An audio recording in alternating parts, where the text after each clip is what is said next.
ابراہیم علیہ السلام ابھی جوان ہے، جب ان کو آگ میں پھینکا جا رہا تھا ان کو نہیں پتا تھا کہ یہ آگ ٹھنڈی ہو جائے گی، ان کو نہیں پتا تھا کہ ابھی اللہ تعالیٰ نے آگ کو حکم دے دیا قلنا یا نار کونی بردن و سلاما، کہ آگ میرے بندے ابراہیم کے لیے سلامتی والی بن جانا، ٹھنڈی بن جانا۔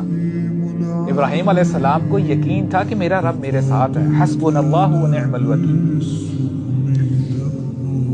آگ ابراہیم علیہ السلام کو نہیں جلا پائی، اسماعیل علیہ السلام کو نہیں پتا تھا کہ یہ چھری مجھے ذبح نہیں کر سکے گی، یہ ان کا ٹرسٹ تھا اللہ تعالیٰ پہ، ان کا توکل تھا۔ موسیٰ علیہ السلام، آگے سمندر ہے، پیچھے فرعون کی قوم ہے اور فرعون اپنے لشکر کے ساتھ آیا ہوا ہے۔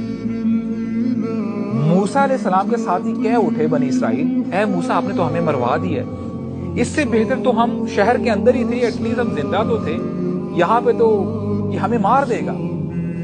تو موسیٰ علیہ السلام نے کیا کہا تھا؟ کلا، ہرگز نہیں، ان معی ربی سیہدین۔ اور یہی میسج رسول اللہ نے بھی امت کو دیا۔